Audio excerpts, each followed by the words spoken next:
All right, so I'd like to call to order the Hood River White Salmon Bridge Authority regular meeting of March the 11th, 2024. Call to order. I do show from the Oregon side, we have all three permanent members in attendance. On the Washington side,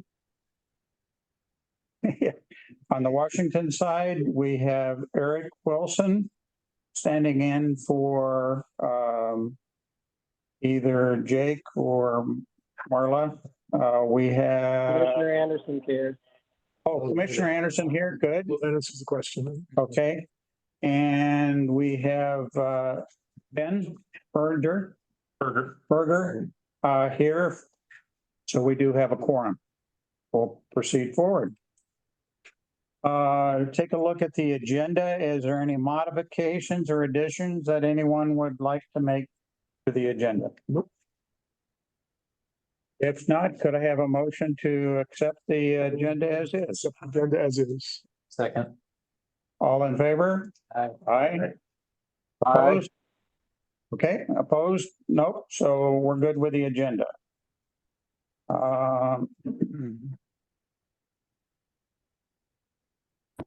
Let's go to review and approval of minutes. Is there any corrections that need to be made to the minutes of February the 26th? Should be in your package. For that, could I get a motion to approve the minutes as is? I so move. Second. And a second? Okay, so we have a first and a second. All in favor? Aye. Aye. Aye. Okay, no opposed. So the minutes are accepted as is. We have a public comment period here now for 3 minutes per person. Total of 30 minutes. Is there nobody here in the room from the public? Anybody online? If so, raise your electronic hand, please. Seeing none. Okay, so we'll continue forward. Executive reports, co-chair report. I'd just like to mention, it looks like we've got $8 million coming our way from earmarks from the federal government, $4 million from Oregon, and $4 million from the state of Washington. So that's really good news. It was designed back earlier this year to help pay for land acquisition and MOAs on the treaties, as well as advanced preliminary engineering. So now our challenge is to, once the two, I guess it has been passed, has it not? Yeah.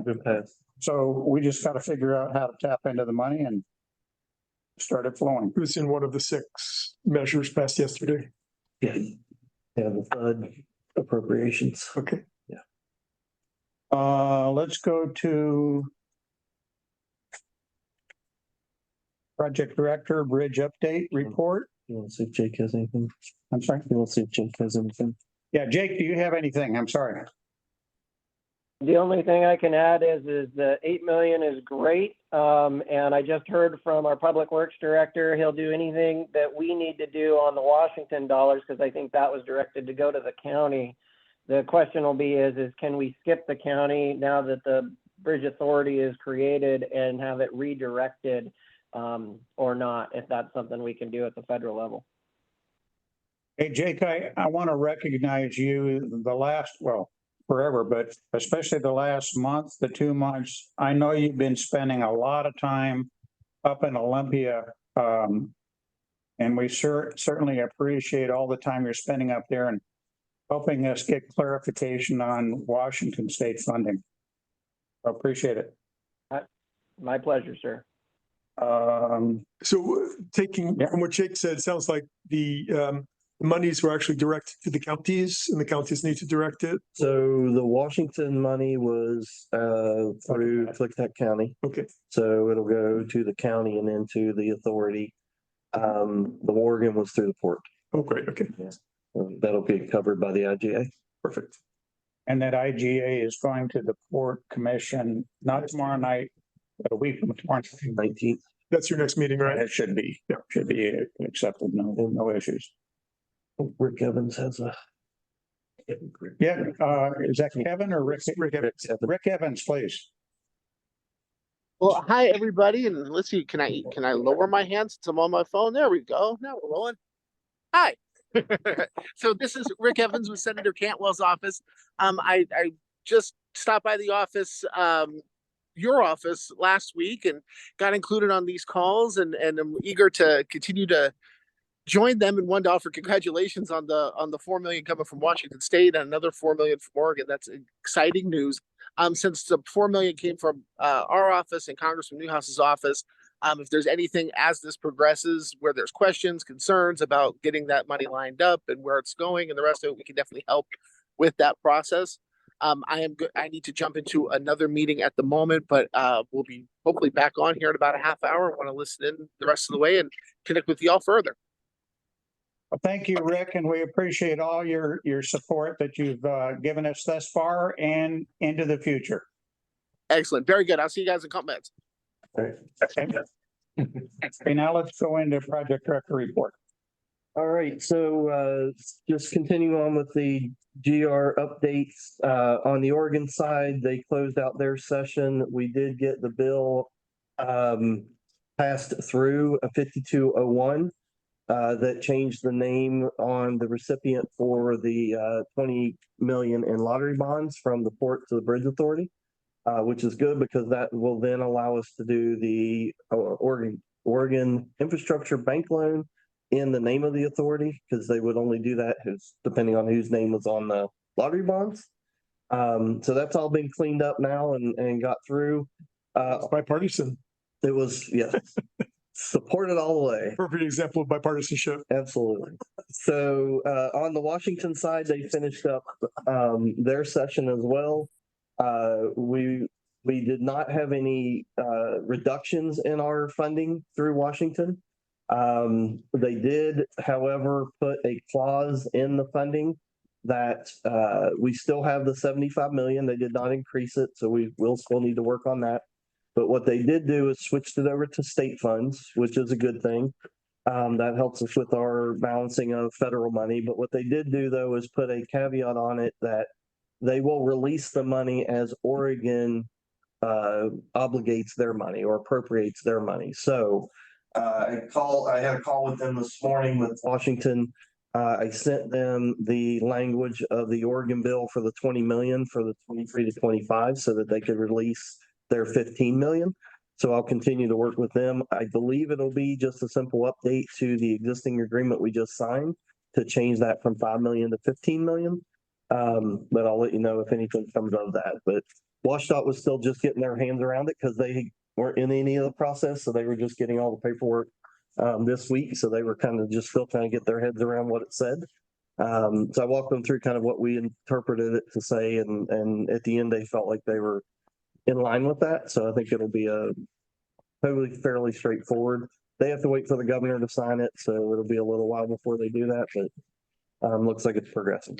But there's a positive way to spin that, which is that we can now tell Oregon that there's a 100% match that every million they give us That is will actually be worth 2 million. Yes. Yep. So federal, we talked about the appropriations, both from Oregon and Washington. That is good news. That was not part of the cash flow that we had been running. So we will now plug that money in once we know a little more about when it's coming and access. It is federal money. And we do need to clarify the requirement that it will need match. So that will need to be clarified.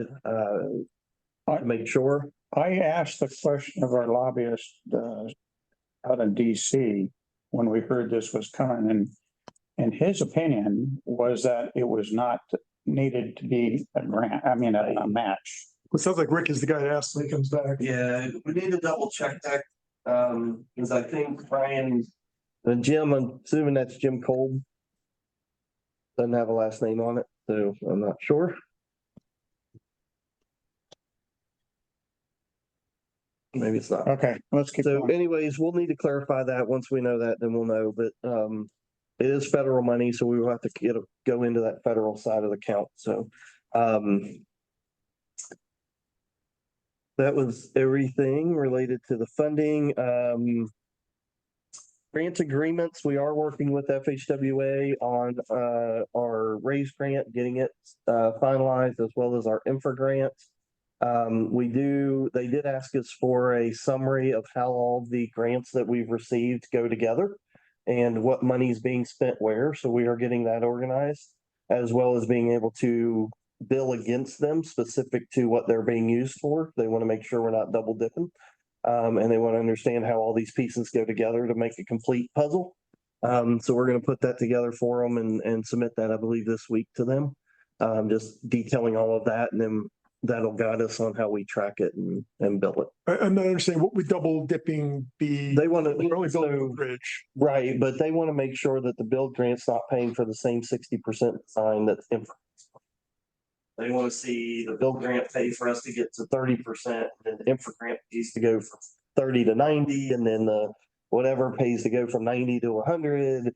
They want to know that it's thought out and that we're not just submitting 60% plans 3 different times. Okay. It's just an accounting. I still don't think I followed that. Okay. It's an I accounting can process. tell you, from past work with the federal government, this kind of stuff, we gotta be squeaky clean. Yeah. And it's not just we in this room, it's a progressive design build contractor has to completely understand this. And we ought to assume we're gonna get audited. Yep, we are. Yeah, we're doing everything now to set it up. So we've got billing to certain grants and make sure that people are billing to that right grant. So it's very clear who spent what money on what grant. And I would also suggest that periodically somebody from HNTB go into progressive design build and spot check it. What are you charging your time to? How do you know it's the right number? Yeah, I mean, that'll be done every time they submit an invoice. So every time they submit an invoice, we'll go through, because we have to get reimbursement. So every time that comes in, we'll go through the review process of where did they charge? I would Did they just charge? suggest to you, Yeah. based on war wounds that I've gotten, is that we need to be more upfront than just checking the invoice. Yes. I think you need to impose that as a requirement on the Mhm. progressive design build. And you have the ability to walk into their office and go over to somebody on a computer and say, okay, what did you charge your time to today? And how do you know it's the right number? And you do that a couple of times and then back away from it. And it shows the auditors that you're trying. Okay.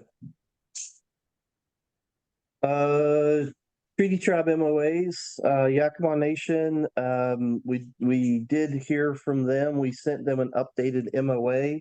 We're waiting to hear back from them on any comments they have on that updated MOA and then on scheduling a meeting. So it's been about a week and a half since I heard from them. So I'm going to reach back out to them and see if they've progressed anything. So NESPERS, we upgraded their MOA to incorporate some comments they gave us, as well as to incorporate some comments we had with Umatilla.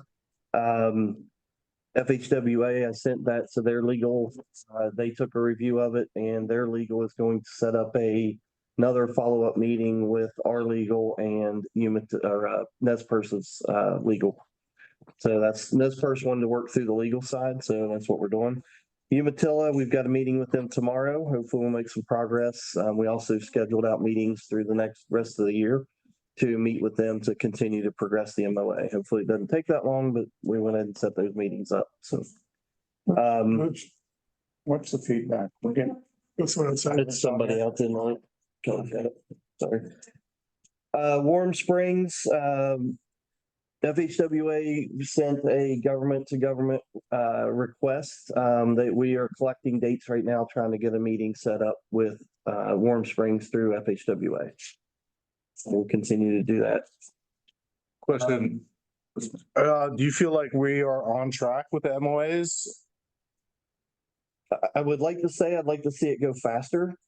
From what the feedback is from people who have done it, we're progressing at a pace that they would expect it to progress. Mhm. We would like to see it go faster though, but Not in danger of. nobody has flat out said they're not going to work with us or anything like that. It's just, I think from what the feedback we've got, the tribes are trying to figure out how to evaluate a mitigation on their treaty rights without putting a value on a treaty right.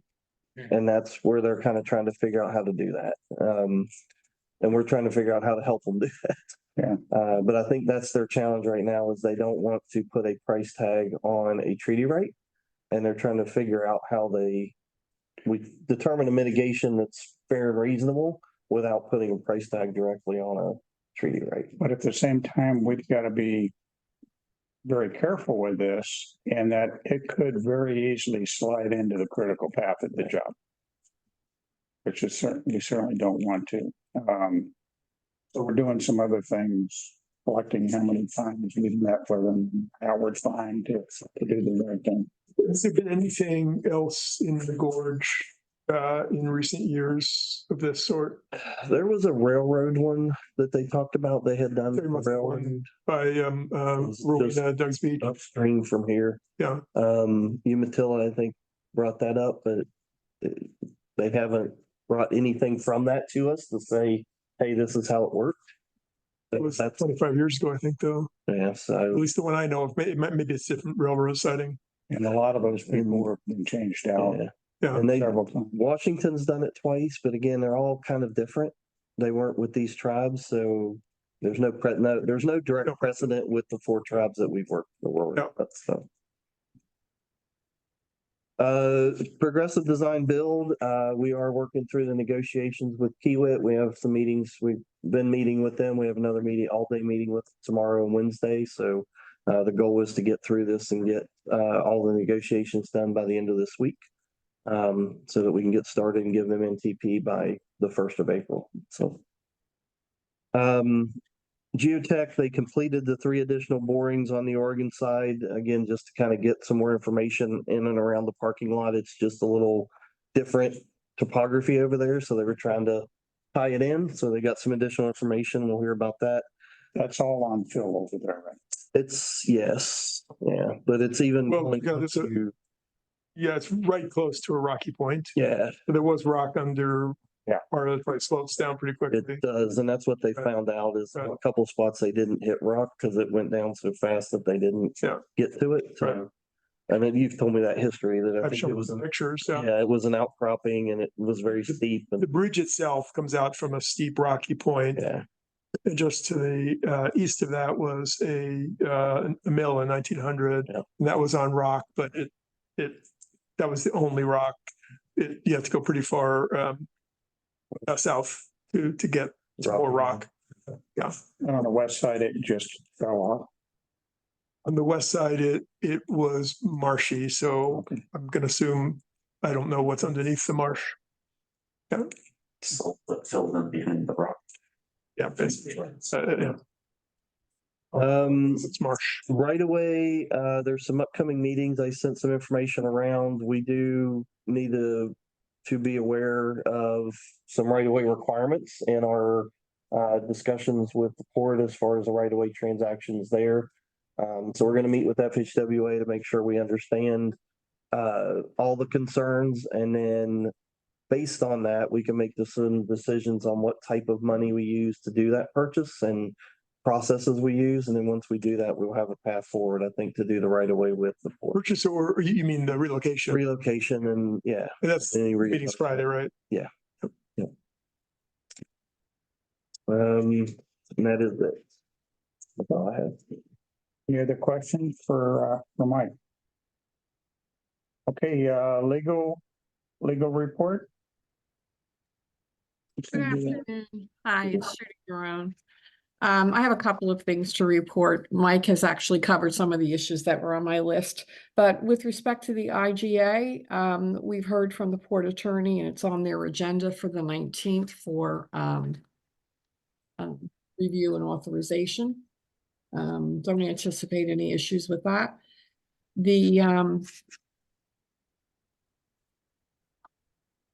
With respect to the TIFIA loan, the financing group continues to work on the credit presentation, and based on the recommendation of PFM, Foster Garvey's redrafting the master bond resolution as a trust indenture, and they have provided a revised term sheet incorporating input from all the group members. With respect to BNSF Railway, we're told that there's right-of-way that will be impacted, or property that belongs to the railway that will be impacted by the project. And Dakotas is taking the lead with respect to acquiring certain right-of-way that may be needed from the railroad for the project. As a result of the initial outreach that HNTB made to BNSF, we were provided with a preliminary engineering agreement, which is a form of agreement that the railway uses to start the process, which basically requires that the bridge authority take on whatever expenses are incurred by the railroad to do their engineering and their assessment of the project to determine basically in the end what right away will be required by the bridge authority, what impacts the project may have on the railway, and they will then start the process once we get the final form in order. We're reviewing it now, and we intend to make some comments to the standard form. There's not much changes that the railroad will accept. Railroads are notorious for putting out their agreements and saying this is it, but there are certain things that we know we can get changed because there are other agreements that we found with BNSF that have been modified, and some of those provisions will be beneficial to the bridge authority. So we're going to move to get those provisions changed. That's it for now. Anyone has any questions, I'd be happy to answer them. Yeah, Judy, I have one. On your latest report, item number 10 deals with entity status legislation. And I think that the last sentence says Foster Garvey has revised the draft legislation to also exempt the authority from budget law on the same basis as other districts that do not levy property tax. If that does in fact get passed, what does that mean to us then as far as a yearly budget? We no longer have to do that? I'm going to ask Mark, because Mark is handling that. His firm is handling it, and they did the research on that. So I know Mark is on the line. I'm going to ask Mark to answer your question. Yeah, I think Debbie and I will work together on this. You'll still have to have a budget, but the budget procedure for special districts that don't levy property taxes is considerably less burdensome than for those who do. So we would like to have you in that category if possible. So what's the next step on this legislation? Do we have to get somebody from Oregon to sponsor it and try and run it through? There's not a session. I understand, but this would go in the hopper for 25. Yeah, these are pretty technical amendments that just align the facts on the ground of the nature of your agency compared to what could have been possible based on the enabling legislation.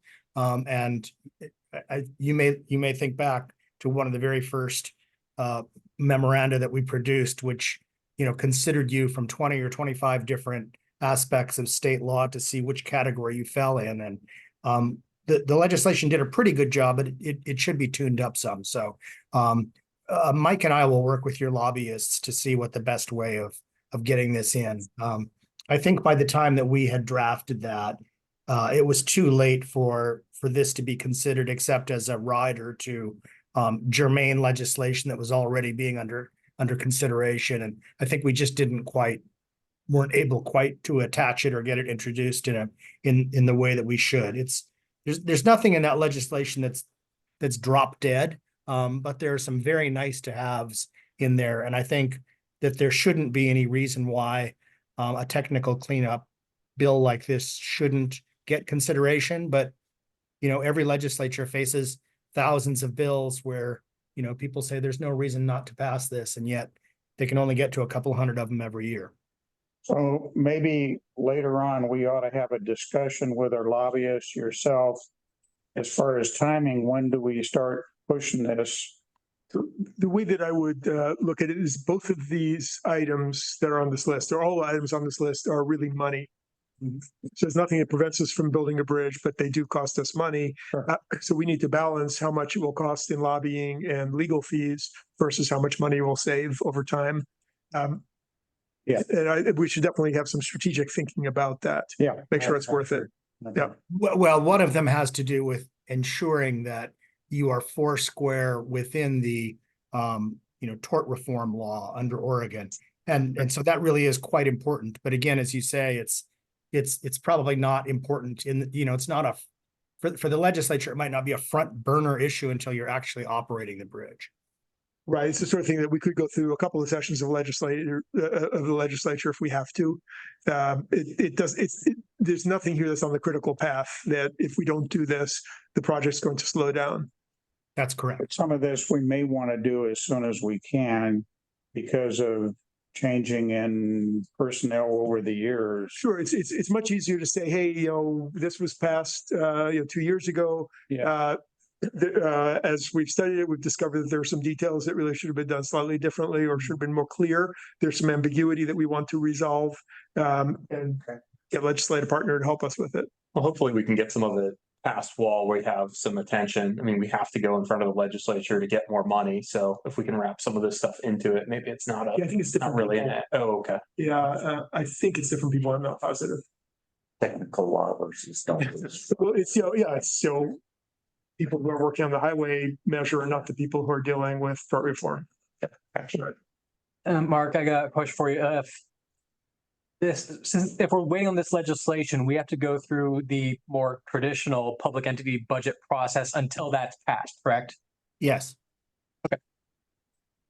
Yes. So Debbie will be speaking with you, and I will be speaking with you at some point about putting together a budget committee for that purpose. But you get a free pass your first fiscal year, but after that, you do have to have a budget in place. Yeah, understood. Honestly, having an external budget committee isn't the worst thing in the world, but all the noticing requirements, all things that will take Debbie's time and cost us money, rather than That's why I was asking. LB 101s and whatever those forms are. All the notices and everything else. Yeah. Okay, let's move on. Is there a lobbyist report? Ryan, do you have anything you want to add? Yeah, I thought Jim's on here. Yeah, I'm here, but sure. Okay, Jim. Yeah, sorry, I'm joining late, and I'm remote here, but, no, I mean, I think the report, and I don't know, unfortunately, I missed Mike's report, so I'm sure he talked about the, appropriations for FY 2024 being completed with the earmarks included, as part of that agreement. So, under that, the final bill, there are two earmarks for $4 million each for the bridge replacement.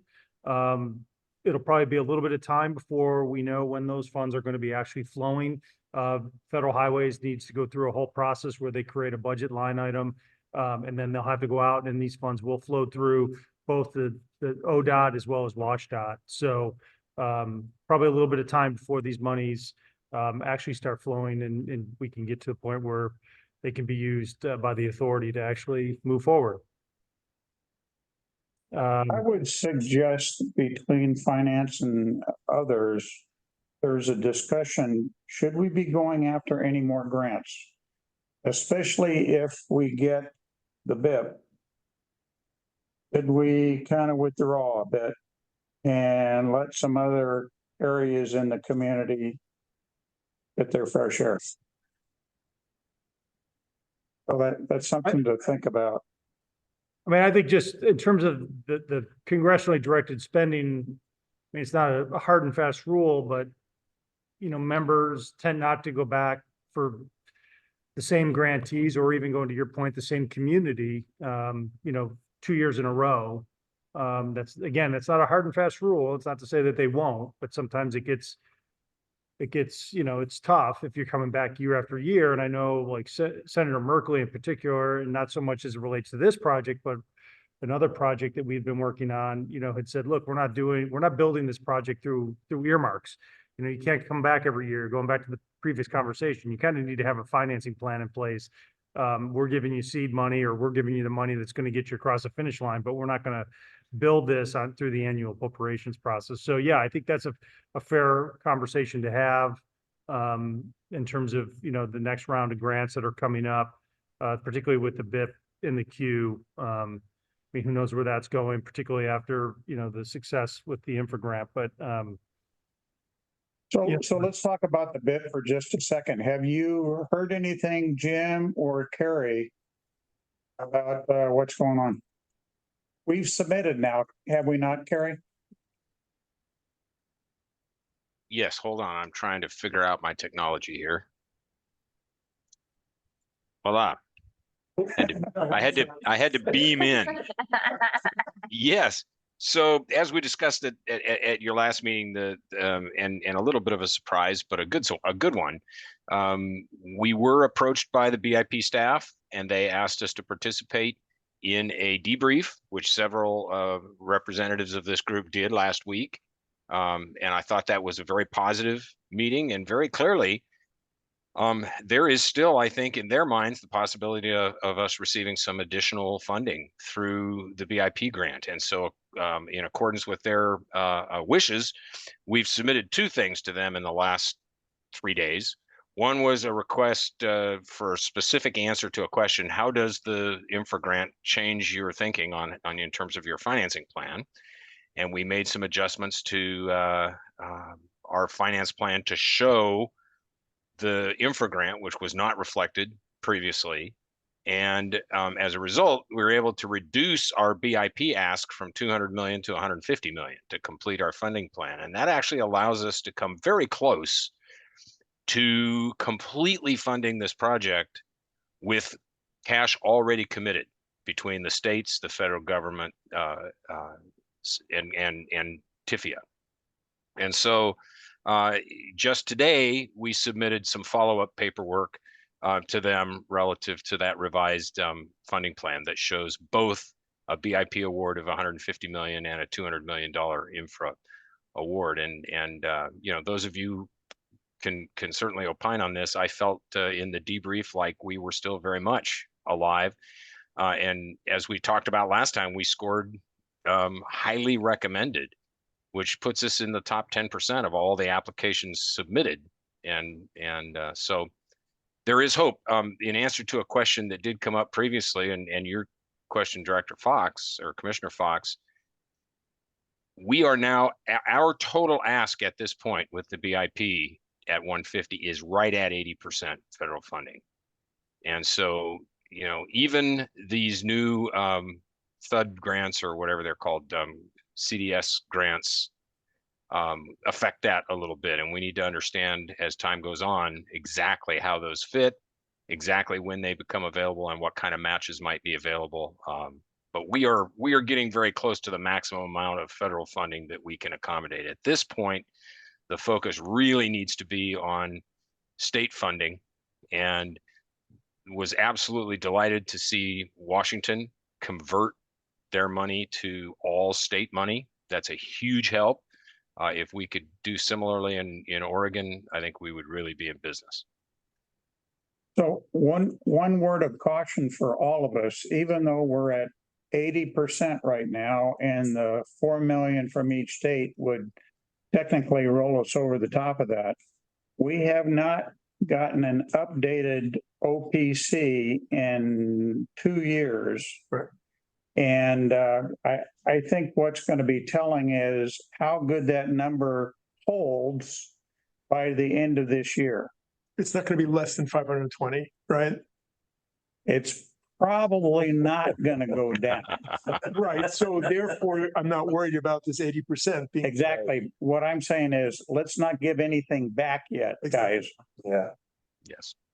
I think that 80% will fix itself by the end of the year. I Well, hope and I'm remember, wrong. BIP is hypothetical at this point. Yep. So Hey, so one last question for either one of you. Likely date for decision on the BIP? I mean, last I had heard was spring, so that's not very helpful, seeing as we're just about there, but Sweet. I mean, it sounds like, what Terry just described is a fairly thorough process, but it also sounds like it's still happening at the agency level. It hasn't really gone to final review, so that would tell me you're probably pushing off, kind of best case scenario through 3 weeks to a month, but maybe even a little longer than that. I mean, I'll carry that. I Sounds don't like have, we're still, yeah. I certainly don't have any more insight than that. I think that Yeah. it is through the initial review and it has been ranked. And at this point, it goes on to people's desks where it can sit for an awful long time. Yeah. But it also sounds like, yeah, then it is heading towards final review then. Sounds Yes. like. Yes.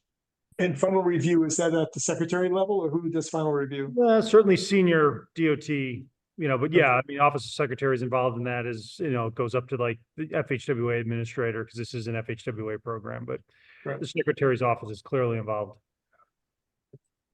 Thank you, guys. Hey, if you hear anything, please let us know, Will do. especially good news. Okay, let's go to the committee reports. Excuse me, consent agenda. You look at page 19 of the package, there's a number of bills that we need to pay.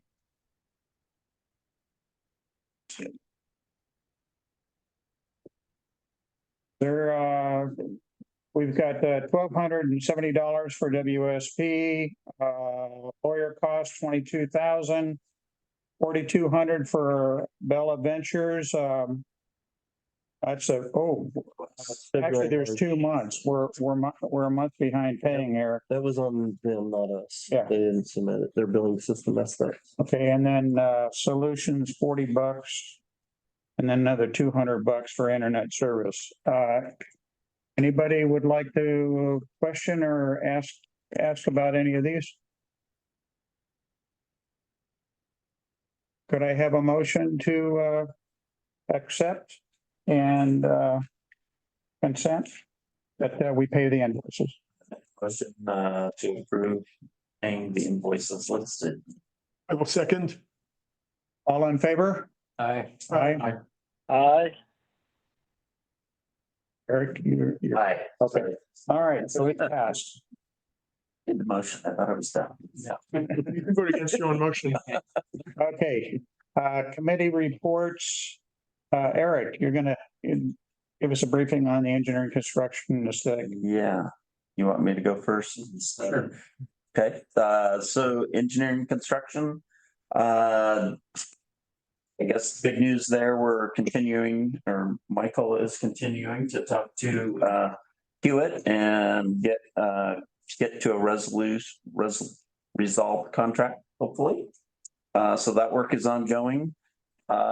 We did meet with Grant this last week, and I think the outcome of that is becoming pretty clear that we're going to need some interim financing and as we get started on the design in 1A. And we also talked a little bit about the aesthetics committee. We have our first workshop this Wednesday, and that's shaping up pretty well. I think that's about it. Yeah, the only thing I would add to that is that when we talked with Grant on the cash flow, we kind of came up with an opinion that we need to go get a vehicle somewhere in the neighborhood of a $15 million line of credit. We'll bring that up later. Okay. It's on the agenda for later. I didn't want Okay. it's under. Okay. I don't want it. So I think that's it. Right now, did I miss anything, Michael? As part of the aesthetics, has anyone brought up the idea of naming this bridge? Are we dead set on the River White Salmon Bridge? There've been rumblings about it, but I don't think it's gone beyond rumblings. I got a guy call me and wanted to nominate a bridge name, and I said, go to the aesthetics. Well, one thing to think about, so The aesthetics committee is focusing on what the engineering folks will need to design a bridge. They don't need a name to design a bridge. So the name can be, in fact, the current bridge, they changed the name on the day they opened it. Right, it was the Waukoma Bridge, spelled with a K, and they changed it to Hood River White Salmon Bridge in like the week or the day of opening, because they decided it would be better to promote tourism. So we can hold this thought until we have nothing better to do. I think that's Right. I wouldn't probably tell the public that way, but I agree with you. But I mean, it's honest to say we don't need a name to design the bridge, where it's not critical path. We'll get there. And I admit, I was shoving the discussion on to somebody else, and I shouldn't have done. And I was being nice to Eric and helping him out with that. We got years on the name. I just like that I get the two of you defending me. Hey, I said earlier, we Don't get used to it. we should look at the positive that people are actually talking about naming a new bridge. Yeah. So That's good. Okay, let's go to the next one, governance, admin operations, Arthur. Yes, I want to talk about grants, no. Grants cash flow discussion. No, so yeah, so we dealt with a lot of technical stuff for our meeting. I really don't think it's of general interest. The bylaws are in legal review now, so but it's lower profile for legal folks, so I'm not sure when that is expected. But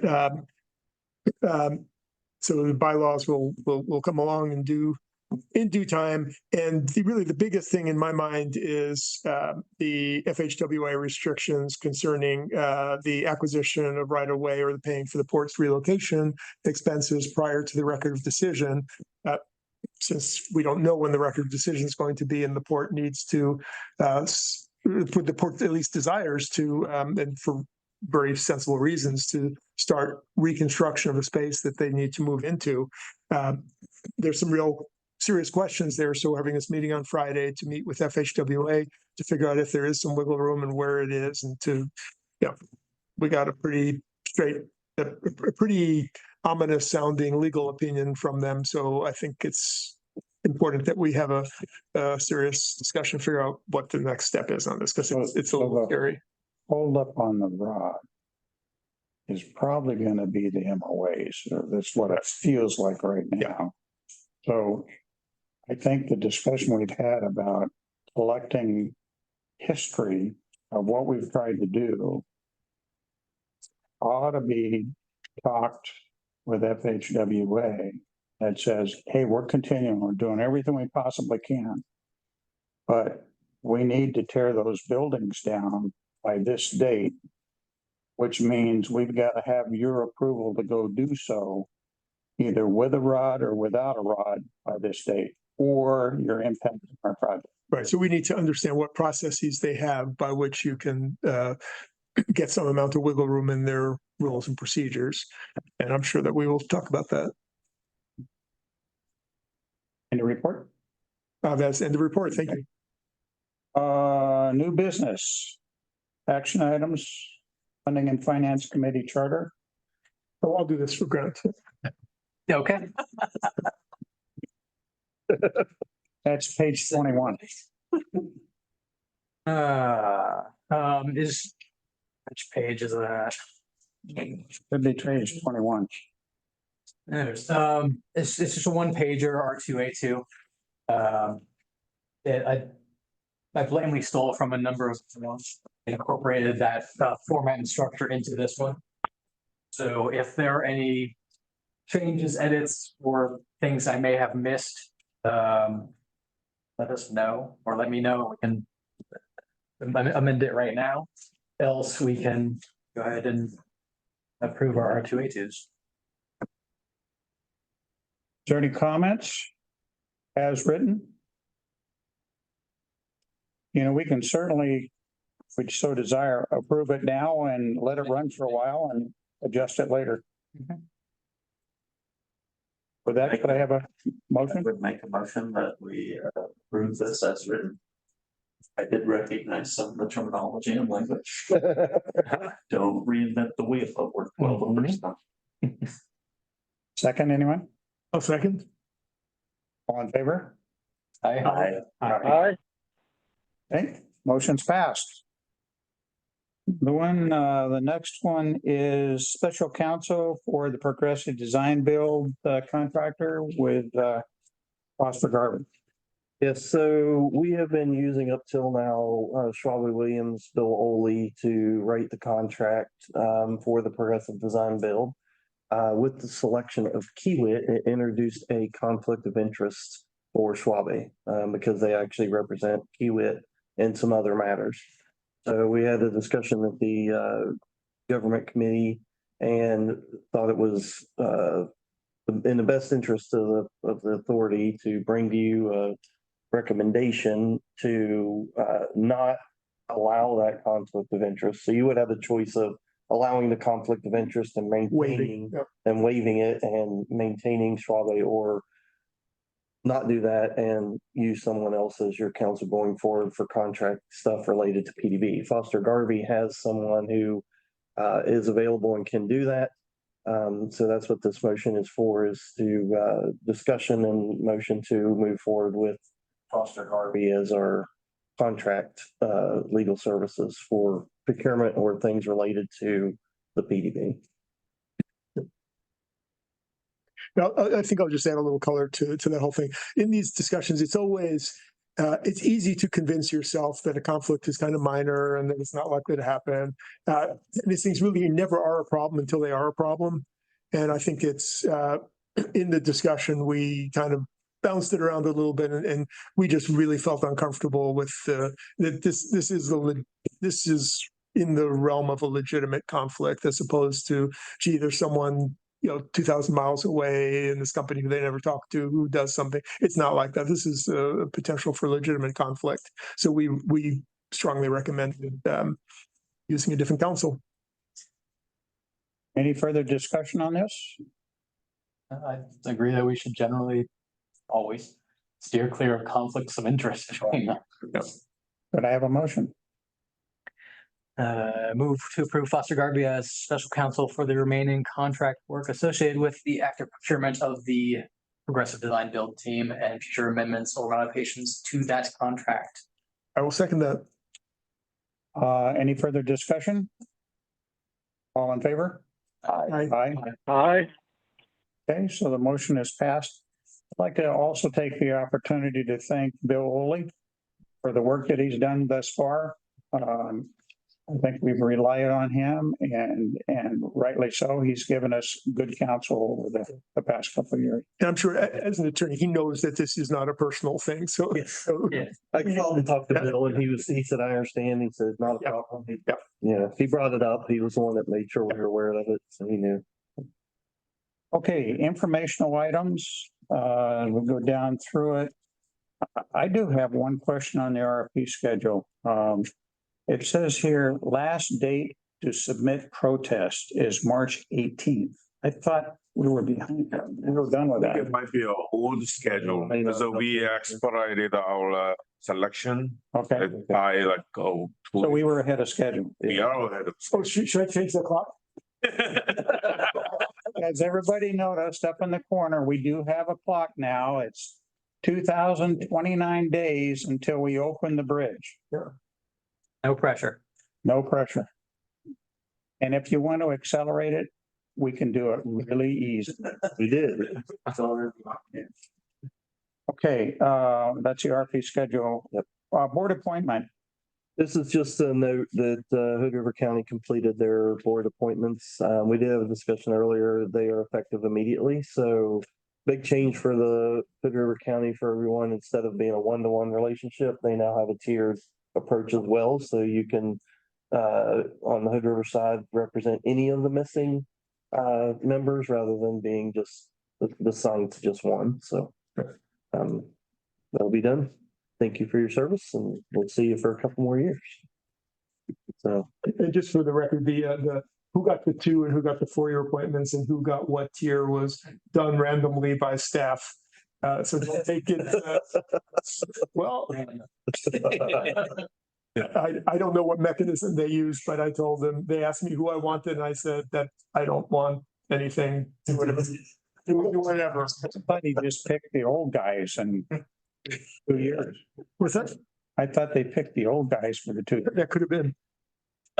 As long as I'm talking, I'll point out, is anyone going to join me in 9 hours when the countdown meets the date, which is the only time that can possibly happen? Yep.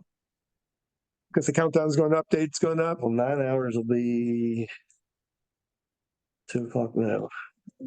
Midnight? I think that's set for midnight, not 10 a.m. If you want to add another 10 hours to that. There's an extra 10 hours. Come back tomorrow. So I can come back tomorrow morning. That's scheduled contingent. You don't have to be here at midnight. Okay. Okay, let's keep going. Risk register. Risk register is here. We did shorten that down to give you a top 10 to top 15 list. So it's available for you to look at. We also will have a dashboard up this week that you'll be able to see on the SharePoint portal that will give you a summary of where the risks are, and you can look through all the risks if you choose to do that. But that's something we'll be using on the project. It is available for your review. Total revenue report. Let's Debbie, take a second and take us through that, would you? Yes, yes. Yeah, I'm here somewhere. I'm kind of like Carrie. I'm always trying to figure out my technology over here. And for some reason on Zoom, I don't sound like a chipmunk anymore, I guess, because everybody does not start laughing when I talk. So that's You sound fine.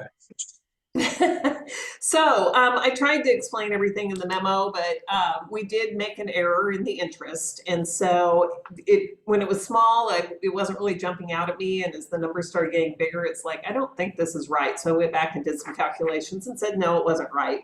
So I did get that fixed. And so that's why I did reissue the January report just to show, to really document that the interest calculation was updated. You are earning at this point 5.2% interest because I allocate the LGIP, the local government investment pool from the state of Oregon. I allocate that interest to this account. So it's earning 5.2% at the moment. And then I did go ahead and get the February report out for you.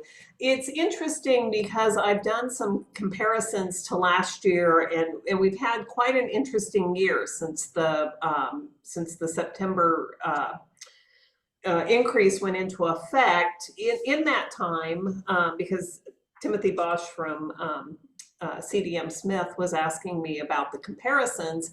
In November, we closed the bridge on purpose for 3 days to work on the wire ropes.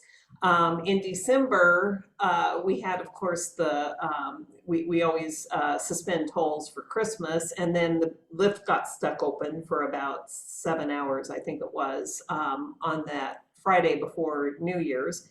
In January, we had the pretty extreme weather event, even for around here, and that affected the bridge revenues for about 2 weeks, almost a good week and a half anyway. It affected bridge revenues.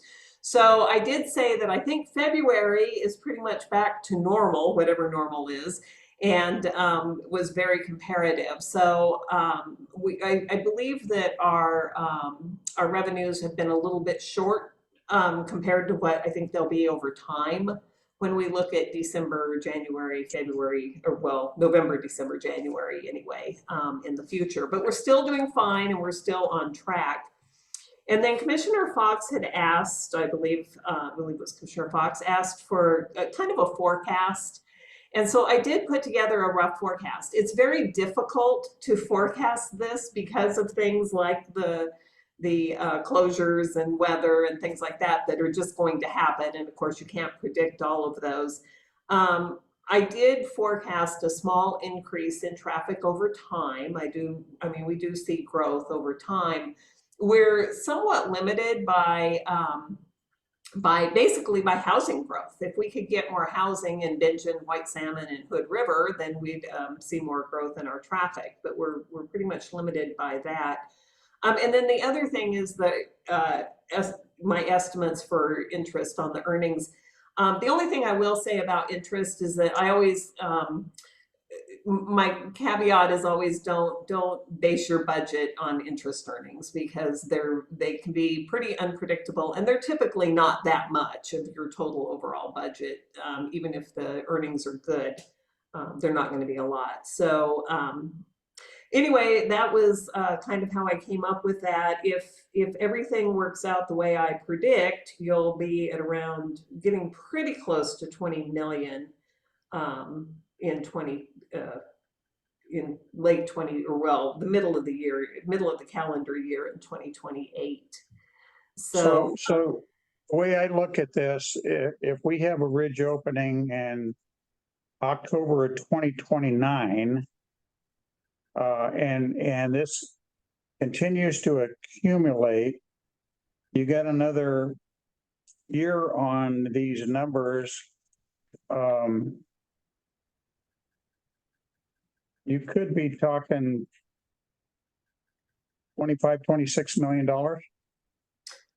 yeah, I would predict, let's see, you'd be, yeah, right around, getting around that number. So something to kind of keep in the back of your mind. The estimate to tear down the old bridge is bumping pretty close to that number. Now, you can't spend, just so you know, you can't spend all this money. Part of this has to stay in a debt service reserve for the TIFIA loan, and you don't get to spend that. In fact, it won't be spent in probably most our lifetime, because it'll come at the end of the TIFIA loan. A lot of times what we say is we keep that money around, and we make our very last debt service payment with that money. And also you also have to keep an operations and maintenance reserve. We're saying this. Believe it or not, we're saying the same thing. So Okay. we're going to use this money to pay back the TIFIA, step one.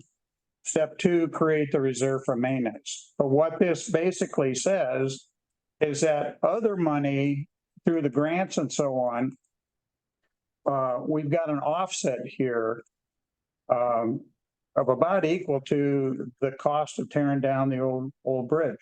And that's the thing, because it will be sitting there at the end. Yeah. Presuming that the old bridge doesn't wind up sucking up more money than we expect. Exactly. So I wouldn't count that yet. No, but it's a lot better than what I originally thought it was going to be. Yes. Okay. Yeah. There's some symmetry that holds from the old bridge.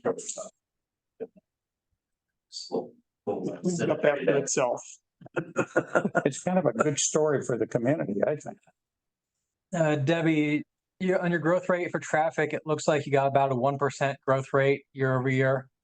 Actually, I estimated probably a little closer to 0.75%.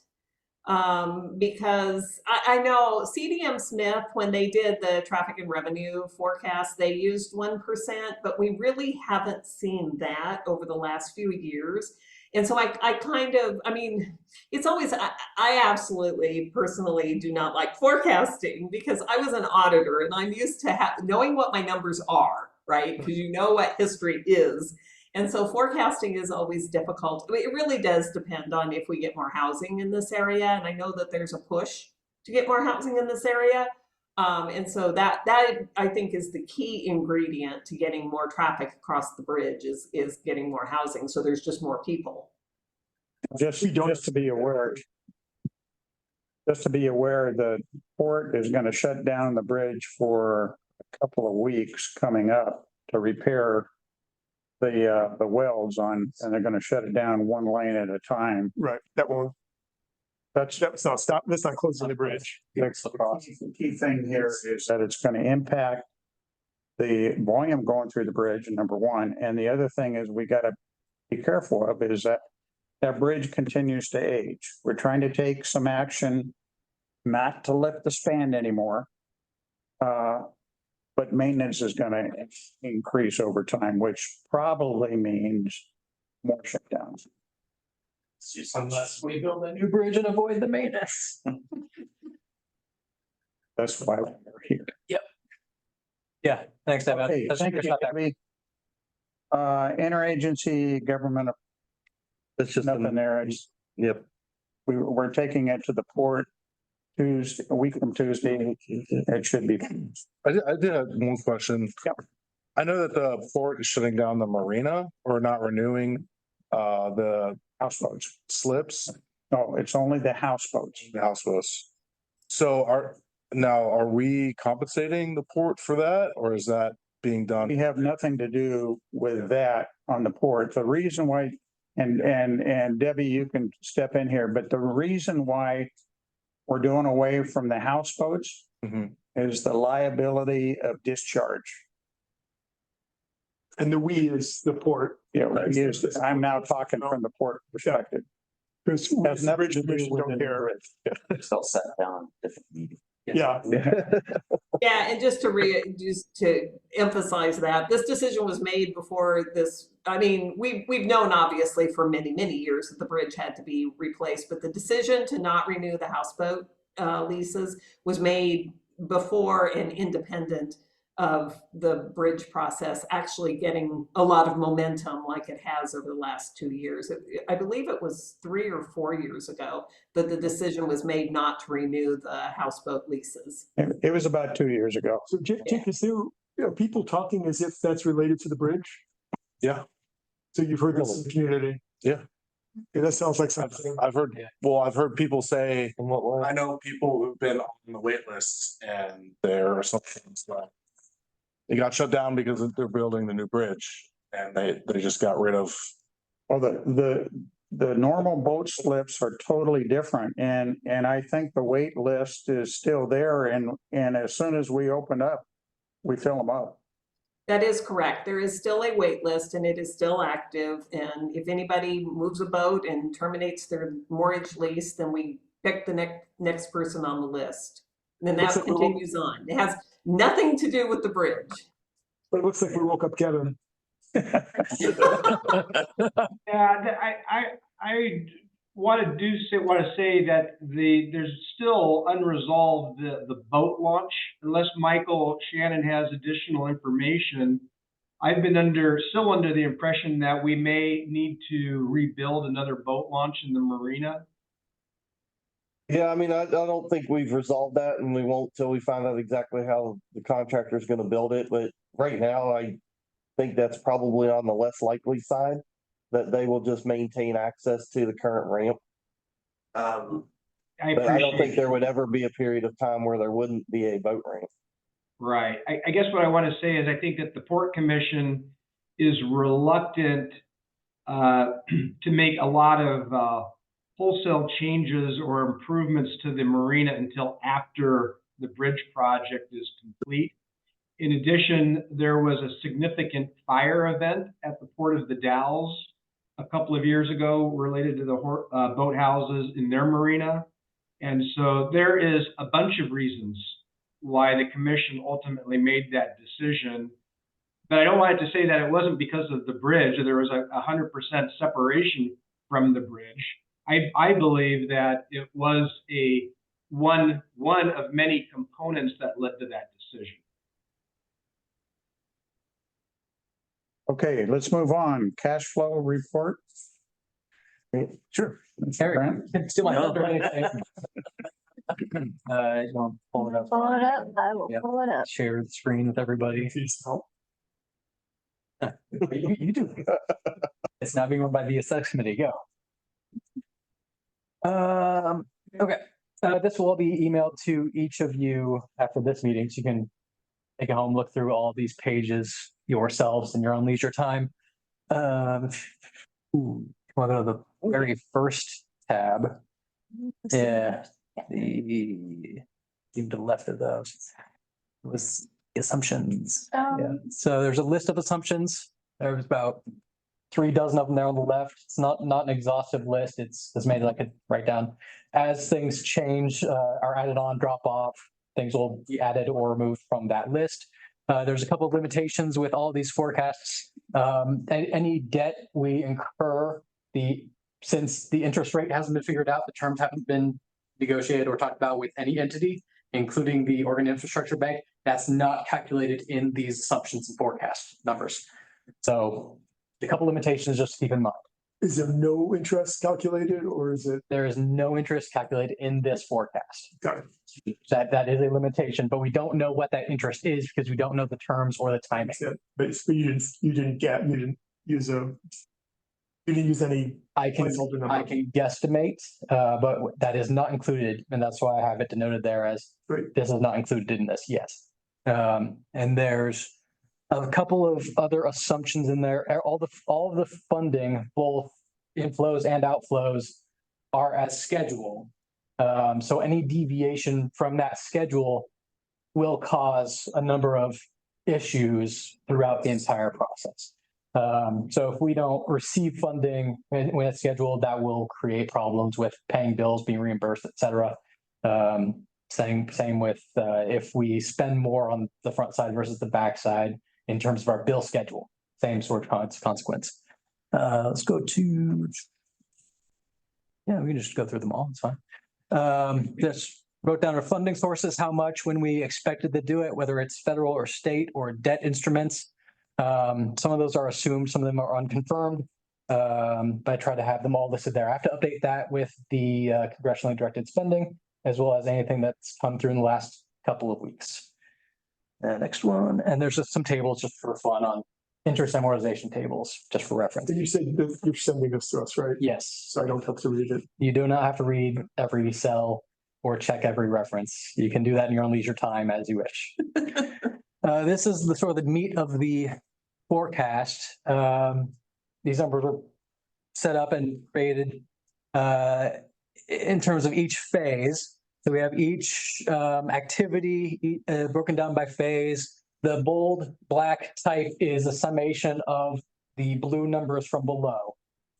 So we have each activity per each phase. Phase 1A has port relocation, HNTB in the contractor. Phase 1B has right-of-ways, HNTB, PDB, and permits. And then construction has a whole laundry list of things.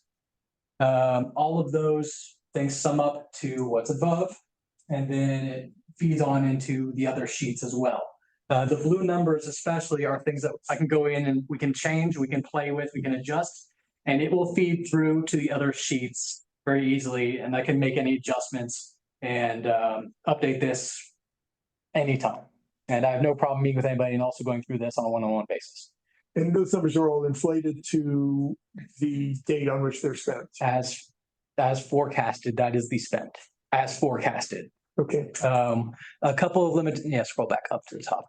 A couple of things that we may want to look at updating and considerations, especially as we look at cash flow, is anything that comes up in the next year or so that we can, from a cost perspective, push forward into the future until we have the money from the grants that we can actually pay these bills.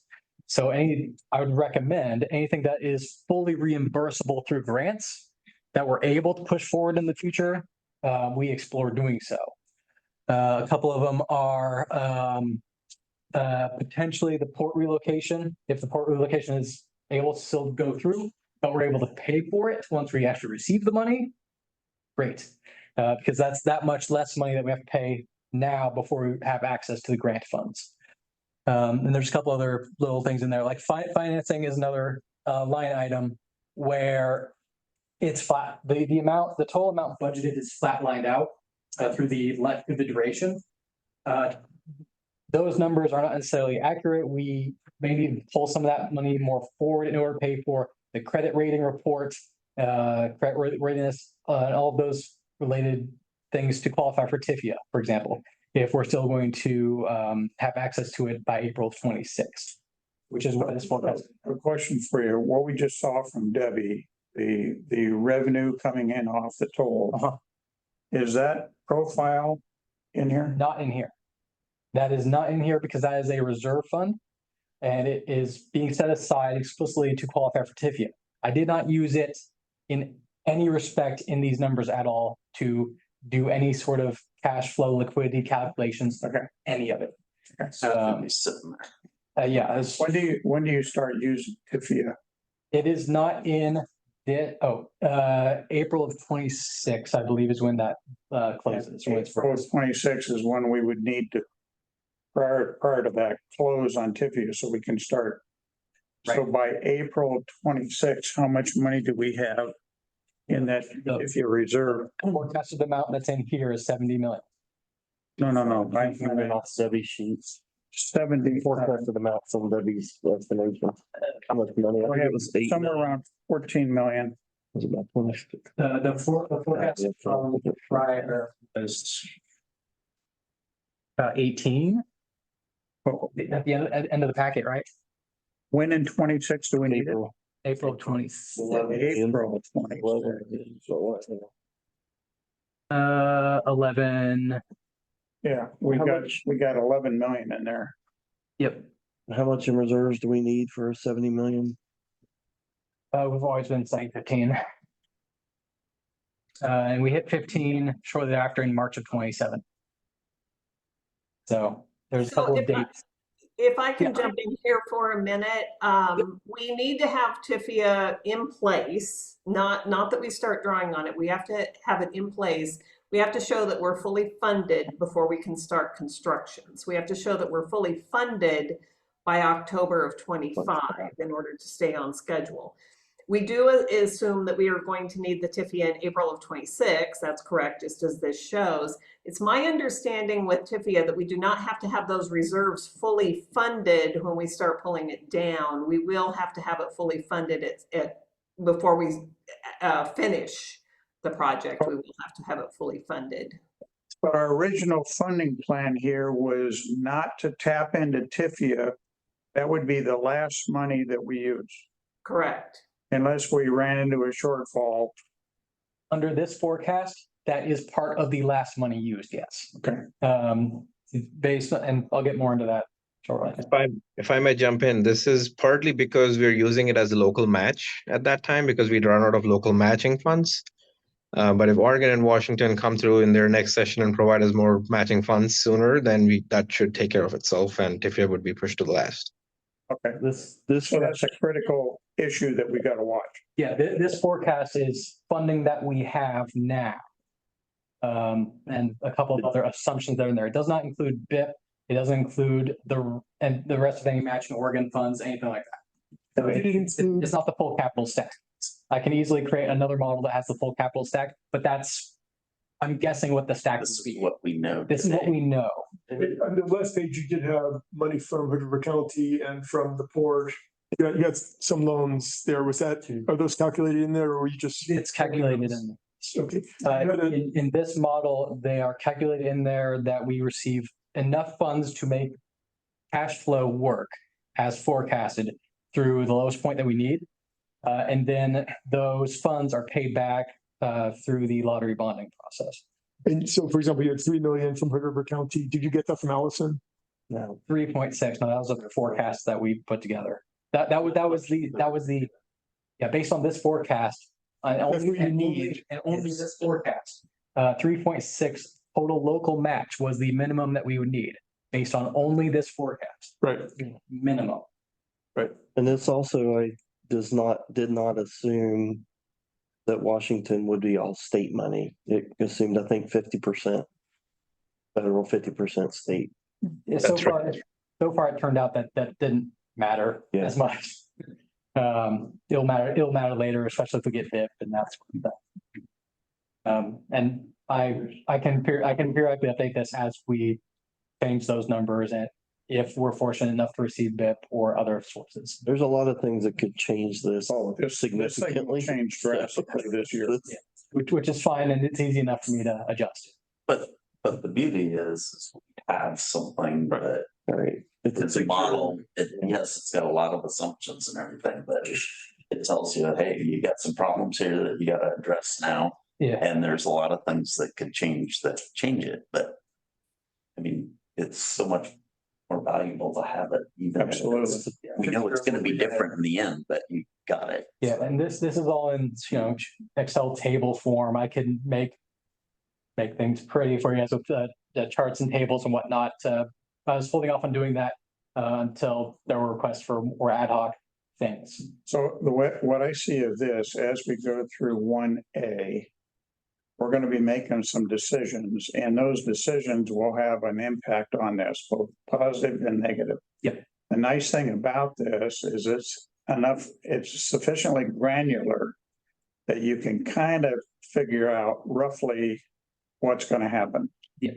So I would say you need to keep one of these as the baseline and another one, which is a forecast, and it gets moved around as decisions are made. And then at the end of the year, when EWIT does a OPC, we modify it totally to match whatever that's going to come out to be. Mine tends to be monitoring this all the time. Oh, yeah. Oh, yeah. Every month as things come in and change, and yeah. That's that sheet, and that has all of our cost data in it. This next sheet is just a sort of executive summary of the cash flow. It has all of our inflows and resources are up at the top, and then it has every phase summarized, just the summary number per phase, as well as total spend and whatnot. So we know roughly how much we have and how much we're spending each month. And then below that is our cash flow of liquidity, and it measures how much we're going to need just to pay the bills. Because there's a couple months in there that we need like $60 million in liquidity in order to pay all the bills that come up during particular times. There's a couple of months of, Commissioner Fox, you saw this earlier, where when we first started phase 2, there were about $30 million in access right away and other things that come up in those 2 months. That's a couple of huge bills during that one time. It's a big spike in cash flow. And so we would just need to be aware of when those come. We need to have enough cash or manage those invoices. So, or the check don't bounce. We need to be able to. That's the deal. We put in that deal a payment over time. Well, then but you basically, they're financing it then, Yeah. so you're paying for that. But we're going to have to anyway. Yeah, it looks like you've got a couple of months in there at best case, and we got to be careful here. The accuracy of these numbers it's going to change. One position to the left of the decimal, and we're trying to drive it 3 positions to the right. Yep. So it's pretty loose, but it's still really good. Yep. So the idea is to do whatever we can to minimize that cost of liquidity as possible, be it debt instrument or cash flow or grants, whatever it is, stretching out payments if we could over time. That's a potential negotiation element you can have with the contractor. But what you said earlier, I think is really key. Having that list of key assumptions is going to be really important, that we manage that as we evolve. Something changes, what's the ripple effect back on your cash flow? Yeah. Oh, can you go back to the prior tab, the prior sheet just before? If you can see it, yeah, and scroll down a little bit. Yeah, there we go. Okay, on this one, I did a running tally of our just general resources. I forgot to mention this. Our beginning balance, our fund inflows versus how much we need every month versus our spend amount. And there's a couple of months where we get very close to just having enough. And that's where the assumptions of timing come into play very tightly. One of those is October of this year, where we get down to about 10 days of working capital left in resource before the $10 million of Washington money kicks in November, which was originally forecasted, unless they're going to update that. We make it to the earlier, yeah. Yeah, if we get that earlier, yay. And that's state grant, like if we can go under the state agreement, that makes a huge difference for what cash flow looks like this year. Change the dollars, but Yeah, but yeah, timing makes a big difference. Same thing on the, like, as soon as we can find out even like rough order on these earmarks. Yep. Yeah, and then the Oregon Infrastructure Bank and the local funds we have set to come in January. That could change whatever it is, but we have it there, and then scroll to the right a little bit. That that year in 25. You can just use the arrow keys there. There we go. More? A little bit more. Oh, no, never mind. Too far. Yeah, you're good right there. In May of 25, we get down to a balance of 1 day roughly of working capital at the end of May of 25. So that's how tight that cash flow is with that minimum of 3.6 million from a local match, in addition to the 5 million Oregon infrastructure bill. And I think one important piece to note on that is what gets us out of that is the 20 million Oregon lottery bonds. Lottery bond, and then the infra rights right after There's that. a lot of risk that we're going to see that 20 million lottery bond by June of 25. It's probably going to be later than that. So there's a few months, May, June, July, that are going to be really tight until we get that Oregon lottery money. Yeah, June has the Oregon money, July has the infra money assumed, and then August has the $30 million piece from Washington assumed. So that's where that timing is essential. We talked about this before. I think we got to get really serious about this. All of the grants we've got, all the earmarks we've got, we need a little schedule starting today to what it takes for the money to flow. Who's got the ball on each of the steps and an approximate time. And then we got to manage the hell out of it. Because that could throw this thing right in the trash can, or it could make it much easier to achieve. But we've got so many moving parts now. I can't keep it in my own head. Peggy and Andrew are putting that together. One other caveat on this, and this is new, is that like, for instance, the 30 million from Washington now has I'll call it a hook on it, that we don't get the 30 million unless we get a match from Oregon. So unless Oregon comes up with a 25-27 allocation of funding, which we don't know until they get through the session, we won't see that 30 million until they do. See 20.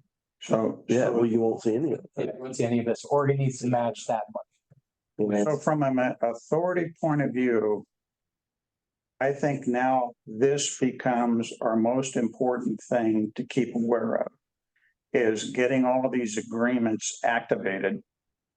And what do we have to do with the Oregon side to make sure they're coming to the party in 25, 27 when we need them to? Otherwise, we've got a great contractor, but we don't have any money to do anything. And we're all going to look really silly. So I think this is fantastic. I think that this is a tremendous tool. I understand the lack of reality or precision, right? That this is all this is a model, and that it's the best that you can do today. Forecast, we can put together a number of forecasts based on assumptions, right? Easily enough, yes. Right. But the fact that we have this level of specificity, I think, is a powerful tool for us to communicate to potential funders that we have our act together. And so the Oregon legislature and the Washington legislature this should be a tool that we can use when talking with them, because I can guarantee you that most projects do not come in with something like this when they speak with them. I'm wondering if it's worth investing, I'm not suggesting you do this, but if it's worth investing in a graphical form of this. I remember that original S-curve that was done. Yes. Yeah. There was something nowhere near as sophisticated as this that backed that curve up. Right. And it helped us greatly in DC and the two. I could put together, me personally, I could put together some graphs in here. If you want it to look really nice, you'd want to get somebody that specializes in more infographics. Yeah, I think there are. I get an infographic person on this. I really think it would be worthwhile. That would be much better. We can take this data easily enough and make it as transparent, straight, clean as we need to, and then an infographics person can easily take that and make amazing graphs that we can use. And make it even simpler for you. Oh yeah. Where we got HMTB here. Okay, I know Drew was very much involved in the original setup of this. I would suggest that we use HMTB to maintain it. And then as things start to change and you want to change it, we change it. Mhm. But let them do the graphics for us and from there, and you manage it. Rick likes to do it. No, yeah, I don't have any problem with messing with this up. It's what I did in Yeah. prior life, so it's not hard enough to take me much time at all. Yeah, me too. It's the next step part, where taking this information and putting into a more infographical format would go a long way, I think, towards communicating our position and what's going on to Oregon and other people. We need to finish up this funding. I think this is a very important piece of information. The next piece that dovetails into this is the plan to get the grants activated and flowing. And both of those together, when you take it to DC or you take it to the two state capitals, kind of blow them away. Because nobody has control of like what we're trying to do here. Right, and really the only problem I see with it is that a lot of them won't understand it, and that's where we need a real infographic person on this. Yeah, single page graphic. Yeah, we can easily. Lines crossed, that's. I hired a guy who does infographics for Wired, and he did some infographics for me. It's just like, oh, it's just amazing when someone knows what they're doing, what they can do. Yeah, we can easily create a Gantt chart for each source of funding, then each step we need in order to get that done. The key thing is with the amount of data you've got there, my experience is you can cause people to glaze over. So you got to keep it kind of simple, but you got to explain to them that there's layers of information below that. Which is why the professionals do it. Yeah. So anything else in there? So when we talked about this a couple of days ago in the engineering committee, we talked about how much money do we need to make us feel comfortable that we're not going to run into a cash flow problem. You want to talk about that a little? I mean, like what margin do you need? Yeah. Yeah, this model is based only on those assumptions. We've talked about what's lacking in it, whatnot. Ballpark, what we talked about would be sufficient just to be comfortable today to get through stuff. It is about $15 million in liquidity in between now and when our grants kick in, the bigger ones. I happen to agree with you 100%. We shouldn't be talking less than 15. Yeah, minimally sufficient. Because we need to use some of that money as well, just for liquidity purposes.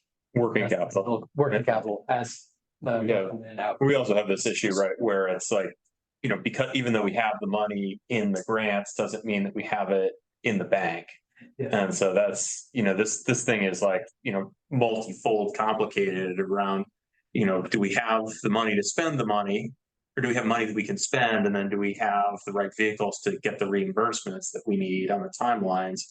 And then, you know, it looks like, you know, what is even reimbursable may vary from grant to grant too, right? So our spend rate in 25 is how much a month? I'm gonna go back. Yep. And then the same question will be in 26 and 27. Remember off the top of my head, this year it's 1.7. Next year's double. Yeah, to the left. Should be able to use there. Yeah, next year it's a little over $3 million on average per month. The rest of this year it's 1.7. So next year our burn rate about doubles. And at 26, it really jumps up. Yeah, in 26, once we start phase 2, then it really jumps up, and depending on the month, it could be more or less. And when it comes to liquidity, I modeled using a 60-day reimbursement schedule. So that's all the liquidity numbers and the need on that side is based on a 60-day schedule. So if we decided we want to run the business based on a 3-month reserve, you would need something in the neighborhood of 6 million in 24 9 million. and 9 million in 25. And 10 million. Oh, 10. Yeah. Okay. And then in 26, Well, 26, yeah. a lot. Well, how much is 26? What's it so? A couple of the earlier months are very high. Well, that's because they're we'd be looking at like mobilizing money. yeah, the big upfront stuff. We'd be looking at like 70. You passed it. We'd be looking at about 75 million There you go, right there. for the big upfront slug of things. Here's the 29 million. Yeah, 29, 18, and 9. If you put that 75 in with your 25 reserves. Yeah, It's 26 average too, if you factor in all the contingencies. 26. Yeah, like how much money do we anticipate spending all of 26? Year 26. Can we just highlight? Close to 150. I think. Oh, yeah. Highlight all Let's see. row You 35. want to start in January? Yeah, just Okay. January. Go to, click on January. Oh, it's below your, You wanna it's below do your it? controls. I'll let you drift. Sure. Let's see. Where's that thing? Oh my gosh, the Zoom. So is that what you're formatting? What's this thing? There it is. January shift. And where is it then? The end's over there. There we are. Average of that seems low. $9 million a month.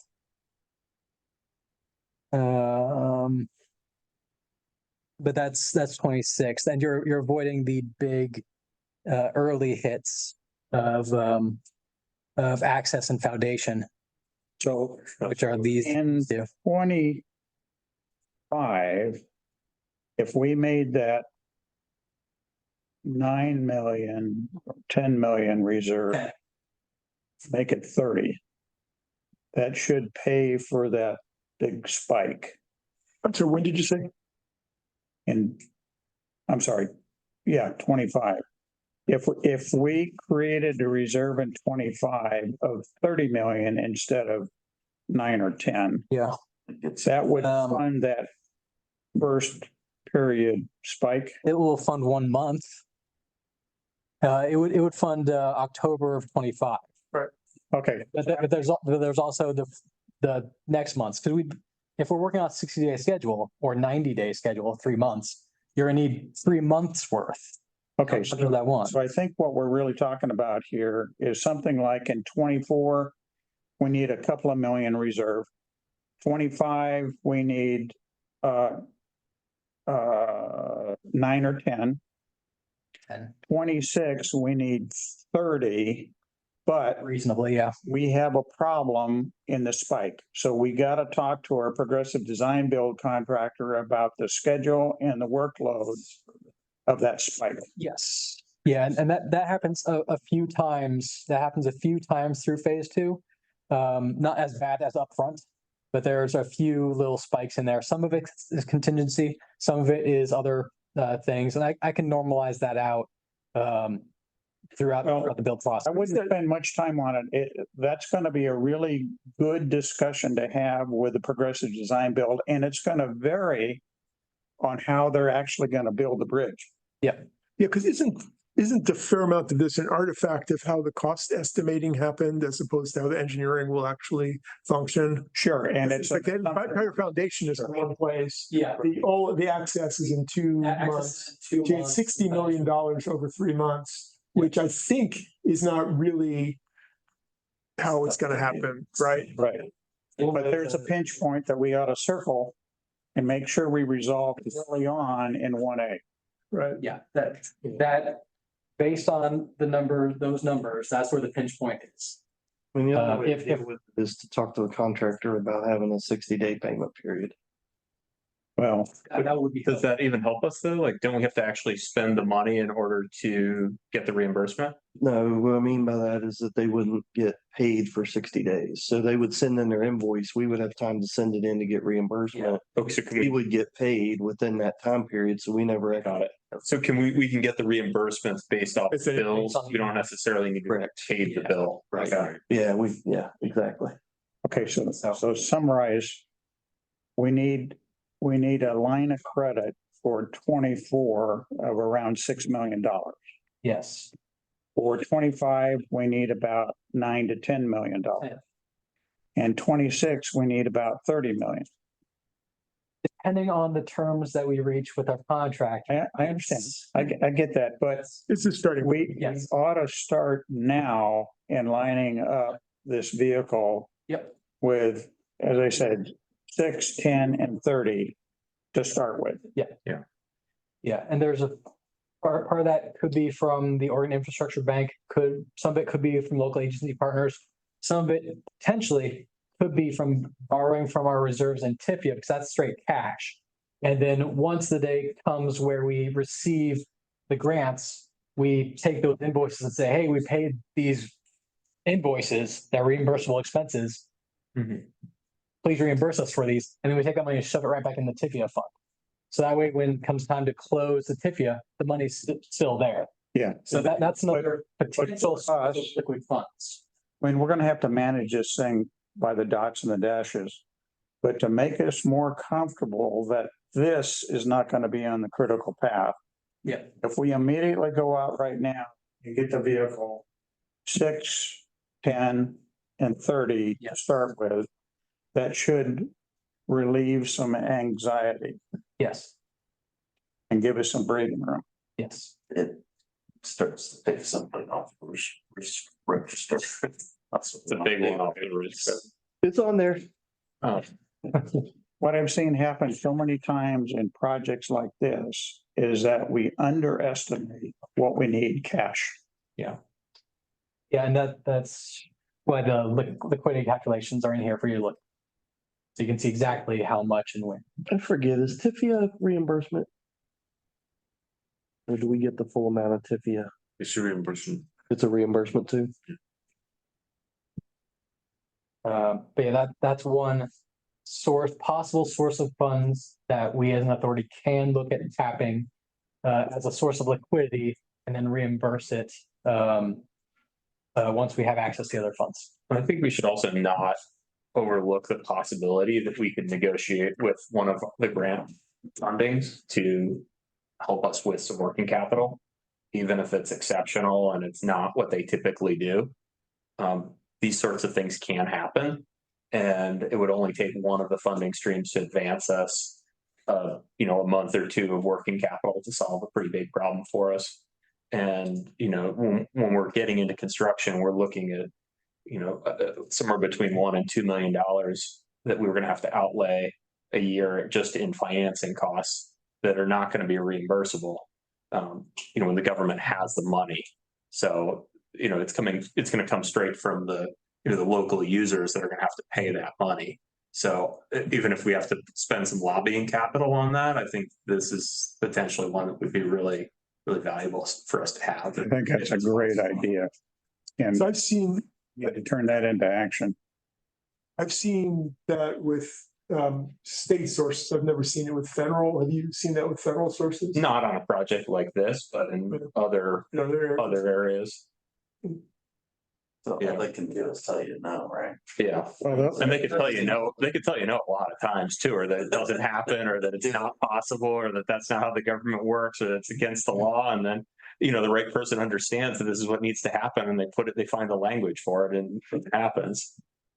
And you go from no to maybe to, yeah, I think we can do that. Yeah, there might be a way. Okay, so the notes, we want to make sure the notes show 6, 10, and 30. And then the action from HNTB is get this schedule going for each of these grants to show each of the steps. And then against each one of these, if we want to do something unique, we need to get that uniqueness into that negotiating strategy. Yeah. And that's also where being able to tell the story really clearly is going to be really crucial. Yeah. Yeah, also if we're able to advance those funds or use other liquid sources, it's that much less in debt, closing costs and everything else that we have to come up with and deal with on a long-term basis. Yeah. So what we're talking about here is getting a capability for us to use if we have to. We don't want to use it. Yeah. But it's there. Right. We've talked this one out a little bit. Any more on this? So you'll have this in your email box, so you can look through it all. Hey, I want to thank I you would just for like to- you and Drew working on this. Who commented? Jake, go ahead. I was just about to say the same thing. You beat me to it, Mike. Thank you guys so much for our finance committee for working on this. This is absolutely amazing. As the numbers firm up, I think it'll help having this. And then I haven't seen it at the Fed level about front running the money, but the states might be in a position to be able to help. And maybe that's something we could work with, at least with our Oregon delegation for the 2025, about making that a possibility. Yeah. When we go through and create the infographics and that sort of, I assume we're going to do that. We should incorporate front running money into those as well. Forecasting that as being an element of. I think this whole topic plays very, very well into the next topic, which is the establishment of the Oregon Legislative Support Plan. And I think the centerpiece to that is the agreement we've received now on the 200 million, what's going on with BIP, what's going on with the earmarks, what's going on with Washington.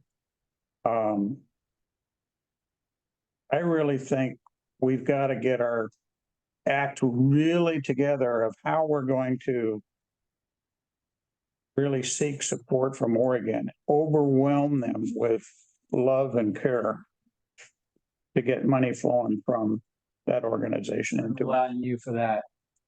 Oh, I'm that kind of guy. Yeah. I mean, yeah. I don't think Art's a believer. It's okay, neither am I. So, who wants to talk on that one? So we're starting that plan. We're going to start out with communications plan, communications committee. We'll have a meeting in the morning starting on that, and then next week, and then we'll start reaching out to the other committees with the intent to start in May with implementing the plan. So over the next 2 months, we'll put together the plan and get it to everybody on what we plan to do, the communication topics, how we're planning to communicate that out, start getting everything pulled together. But yeah, I think we had talked about at one point starting in August, September, and I think now we're back to May, starting with getting outreach and talking to folks, because as you saw with the cash flow, I mean, 2025, although we've got the 200 million, we're still not there, right? And I think 2025 is the critical year that everything comes together to really make everything actual. So, and if you're going to get it in 25, we got to be working on it in 24. Yeah. So some of the things I've been thinking about, what we did in past years is we would have an event here where we'd bring in both states and some feds and whatnot, and we do a series of briefings and dog and pony shows and other things. And I think last year we took a few of them out and ran them underneath the bridge on a pontoon boat, which we almost sank. So I'm not suggesting we use that same boat again, but I think the idea was pretty cool. And It's the worst that can happen when everybody gets on the bow for a photo shoot. But I'm thinking we ought to do something like that again, and maybe a couple of them, to keep the volumes down. But I'm also thinking, as this picture gets better and we solidify the request, then maybe we divvy up our team and each of you are assigned a representative to get close to during this event, and you're fully briefed and just kind of pigeonhole them and talk to them about why this is so important and we really need their help. It's just an idea to think about. I suggest real ponies. I suggest real ponies. Real ponies. To get those to walk across. I think if we could also map out, like, you know, depending on what we need, something that could be really helpful would be to take each congressional office and just have kind of a one page on the office that gives us a bio of like, who are the people, what are the issues they care about, what are they like on, you know, what are their concerns, just, you know, come up with a format and let's get consistent with each of them so we know kind of where we want to try and move them and what their triggers are. Our lobbyists have done a good job of doing that in the past. One of the things that reminds me of is there is a number of elections this year. I think I'm probably going to get numbers a little bit off, but on the Washington side alone, I think it was like 11 House seats and 6 or 8 Senate seats are up for election. So I think us paying very close attention to where those go. I mean, they're competitive. They could be, it could be competitive. Well, it's people, I guess, should say it different. People that have said they're not going to. Well, so there's, Washington did the redistricting, so they have all these districts that where safe seats are no longer safe seats. Yes. So it was, and yeah, the way it was said was it was people either that were going after another position that would then not be able to go to the one they had, or were going after another one and may or may not come back if they get their other position. So there was a potential of, I think it was almost 20 between the two that could switch. So we need to kind of pay attention. And I've asked the lobbyists to put together which ones are critical to the project so that we can pay attention to what evolves of that, because that could be a significant change if people move around. So, and I personally don't think we can wait to do any of this until after the election. Yeah, that's too late. Yeah, so we're going to have to figure out how to play the field here. And then you may have to reach out to people that are running. I think there's still members that are on like the Oregon Commission. You know, the bicameral Transportation Commission. And we can definitely work with those people and definitely take them on. You might lose some, but you might not lose any. You never know. But I think that by the time election comes by, you're way too late. Yeah, I think the if Oregon anything, side, you want to hit people when you want to hit the people that are on the Bi-State Transportation Commission during election season, but potentially before election season. And if they can get a picture of the bridge in which they want to support, that goes a long way. So Jake, we're thinking the same thing. Yeah, you don't see it, but we put together a sample of the core survey elements onto a little stand, and I was kind of thinking we've got 40 or 50 of these things. As we bring in the transportation committee from Oregon, you know, we make a big deal about thanks for doing this for us, and here's a core sample for our new project. make you hundreds of these. Not the same, are they? Not the same, yeah. You gonna tell them? Yeah. So I'm in agreement with you, Jake. We've got to ramp this thing up from 30 miles an hour to 110. Campbell soup I would say though, we want to hear what happens with the BIP before we really start pushing personally, and hopefully BIP comes out sooner rather than later, because that changes the conversation we have with those Oregon legislators. Sure does. We still want them to match Washington on a state level, and if they're able to also bring funds forward, it helps the liquidity issue. Regardless of whether we receive BIP or not. Frankly, I think we're going to hear about the BIP before we're ready to have a meeting on this thing with congressional delegations. So I think that the Oregon House is going to be far more similar to the current House than the Washington side. So I'm not as worried. I think that's where we really have to focus in terms of the transportation bill that's theoretically coming through in 25. And when we have those events, what I think you talk about, focusing on the member, and that's important, but at these events, you also get to figure out what the dynamic is of their staff, and you get to figure out who actually tells the member what actually happened in the Absolutely. meeting. Mhm. Because most of the time, did I say that the wrong way? Okay, I probably don't want to say it quite exactly that same way. I understand. Right. It's really, you frequently can figure out the dynamics and then establish a relationship, which will be helpful in the future. And so I think that having an event is important, figuring out what it is, having something a little bit different so that we can encourage the folks to come in is a good idea. I'm just trying to think of what we're going to have happening in the appropriate time that would be an excuse to bring people in. Oh, And honestly, I got a because list it's of them. election season, we may end up having to go to them and have coffee in their district, because they're going to be nonstop within their district, campaigning. Yeah. Although a lot of them are really safe, like. That might be a memorable thing to interrupt them on their campaign trail when they're where they are and bring the bridge to them. Yeah. All of a sudden that becomes a memorable event. Interrupt is probably not a good I idea. That's not what I would say is a good idea. I would say It is. individual meetings with them. When they're on their campaigns, they were talking about what they're going to bring to their district, not to our district.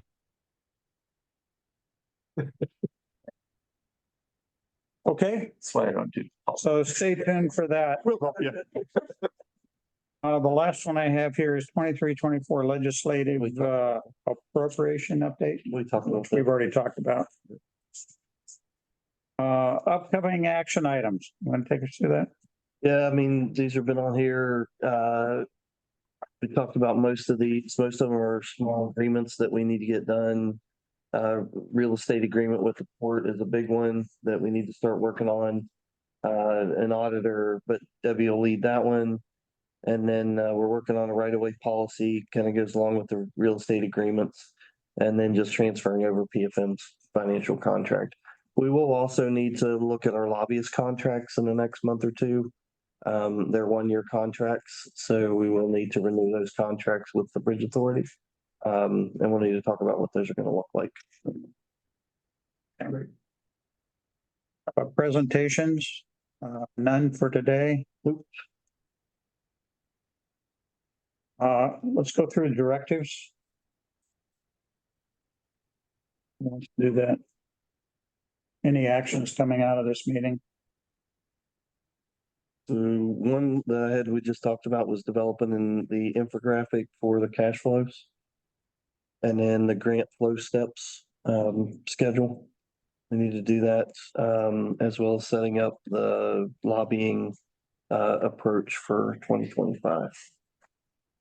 Another one is identifying the steps that we need to take to get a cash flow reserve of whatever it was. 61030. 61030. Yeah.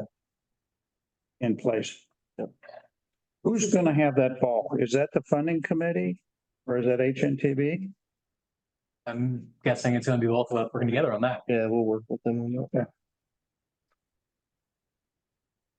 So we'd like to hear back our next meeting, how we're progressing with this. Okay. Can we change the terminology about the reserve? I think it's confusing to have two different reserves. We have a TIFIA reserve and then the reserve that we've been talking about here is just a minimum amount of working capital, right? Is that accurate? Yes. So we could just call it like a minimum bank balance or minimum working capital. Capital balance. Yeah. Good point. For average working capital. Yes. Average cash on hand, something like that. Okay, announcements, the Facebook Live event is Thursday. Is it Thursday? I thought it got moved out. Anna, are you on? Do you have an update on the Facebook Live? The 27th? Yes. Hi, everyone. Yes, we changed the focus. Thanks for bearing with us. I know there were quite a few changes with that, but it is now going to be March 27th. So it's Wednesday, from 5 to 6 p.m. and it's going to be focused on bridge aesthetics we were just looking at everything going on with that committee and the opportunities to engage with the public and really let them know about the open house in April. It seemed just like too good of an opportunity to pass up. So that's why we changed the focus of that Q&A, that Facebook Live Q&A event from tolling to bridge aesthetics. So Eric is going to be on the hook. I'll be there also. Okay. Oh, if I could, Eric, are you able to make that date? Yes, I hadn't gotten back to you, but yes, No I worries. think. Did I get back to you? Wonderful. Thank you. Well, if you can't, then you ought to delay it. No, we Yes. yeah. But it sounds like we're good. I got back to you, right? Yeah, you did, Arthur. Thank you. So I think with Arthur, Eric, and then Marla and Michael Shannon, I think we're all set for our panelists. So thanks for bearing with us as we rescheduled that. Okay. Next meeting will be Monday, March the 25th. Same time, same spot. Is there any final items that we need to talk about? Just something to think about, keep in the back of your mind. So one of the things we suggested in the bylaws is that we schedule 2 meetings a month, but that we try to get to 1 meeting a month, simply because of the cost in time and effort for staff and for each of us in doing the meetings. So kind of start to think about what is there that's happening in the meeting that you really do need every 2 weeks versus what is there that would be fine if you just touched that point once a month. And I don't know, I mean, what I'm saying is I don't know at what point we should make that transition, but I'm hoping that we can. And I'm hoping that it winds up basically saving time. I would offer up, not behind.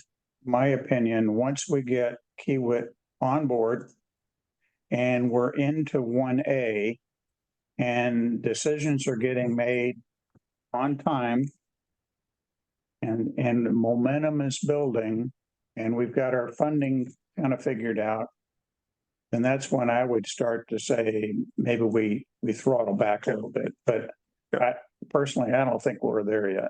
I wasn't suggesting that we are, but I would like everyone to start thinking about it, so keep your eye on it, because we have a lot of meetings and, I mean, because we have all committee meetings and there really is a very heavy load that this creates on all of us. Plus, when we have a meeting, staff has to staff the meeting. I think that they have other things that they might be doing also. So hopefully they're getting some direction and some feedback. That's the case right now. Yeah, for sure.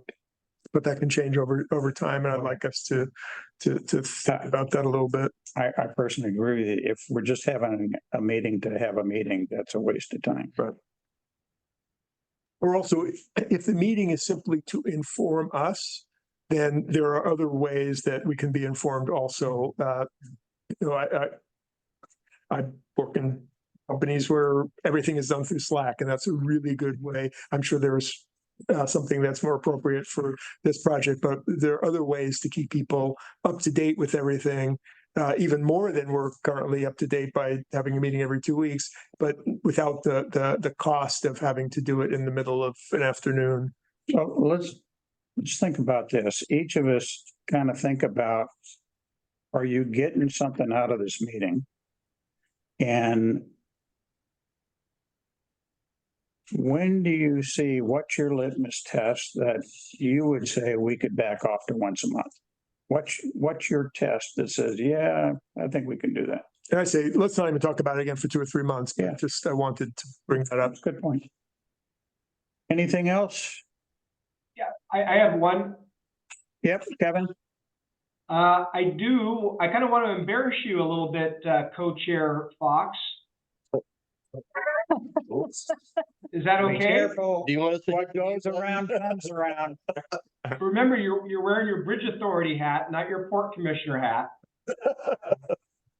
Mike, I wanted to let everybody know that about your award that you received from the Special Districts Association of Oregon last month. As many of you know, Special Districts, the Port is a member of Special Districts Association. There's 1,000 special districts in Oregon: fire, water, sewer, you name it. there's We got likely the a bridge special one. district. And Commissioner Fox was nominated as the Outstanding Special District Service Award winner in the board member category. And he won that award. Genevieve Scholl, who was the Deputy Executive Director, nominated Mike, and he won the award and received a nice trophy at the banquet in Seaside last month. And really, it was due to the thousands of hours, literally the thousands of hours that Commissioner Fox has put into this effort.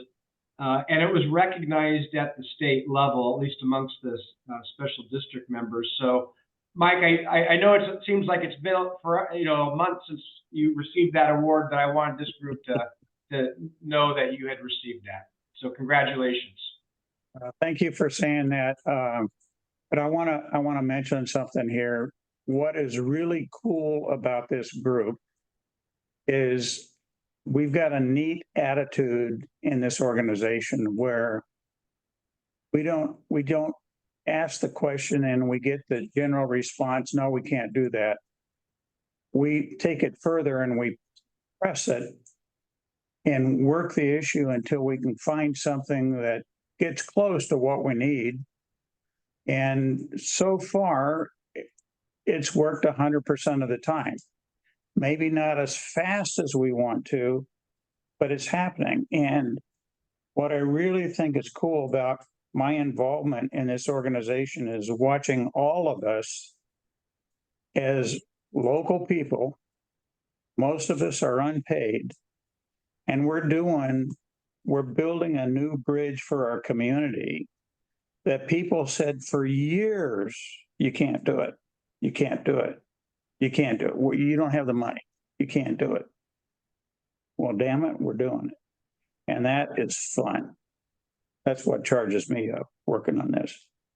Certainly isn't the money. But thanks, Kevin, for doing that. Thank you. Okay, any other items? If not, we will adjourn the meeting and we'll see you in a couple of weeks, if not sooner. And those exactly on time to the second. That's